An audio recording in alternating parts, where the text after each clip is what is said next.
Suite à l'échec de la technique, le TAP2, qui a procédé aux 2 tentatives d'intubation, installera une canule oropharyngée. Ensuite, il retirera sa deuxième paire de gants pour diminuer la charge virale potentielle. Le TAP1 retirera le capnographe du ballon masque pour le remplacer par la tubulure crénelée. Suite au retrait de ces gants, le TAP2 scellera le masque au visage du patient avec la technique du WCE ou celle du TE, telle que démontrée à l'écran. Avec la technique du WCE, les paumes, les index et les pouces, qui forment les C, seront utilisés pour faire le scellé et les autres doigts, qui forment les E, permettront de tenir le masque et de dégager les voies respiratoires.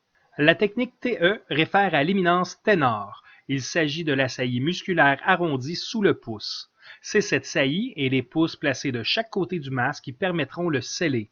Dans cette technique également, les autres doigts disponibles permettront de tenir le masque et de dégager les voies respiratoires. Le TAP1 raccordera la tubulure crénelée au filtre EPA du masque pour compléter le circuit de ventilation avec précaution MRSI. Les compressions thoraciques seront reprises pour compléter l'intervalle de RCR uniquement lorsque le visage du patient sera couvert par le masque. La RCR 32 doit être utilisée, la RCR asynchrone étant exclusive aux patients intubés. Si possible, il faut tenir le masque en place en tout temps et ce, même pendant les expirations. Il faut éviter toute pression de ventilation excessive. Limiter le volume de la ventilation à la levée du thorax.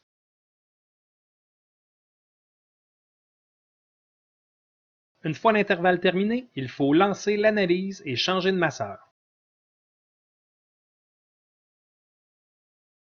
Il faut toujours s'assurer que le masque soit en place avant de reprendre les compressions thoraciques.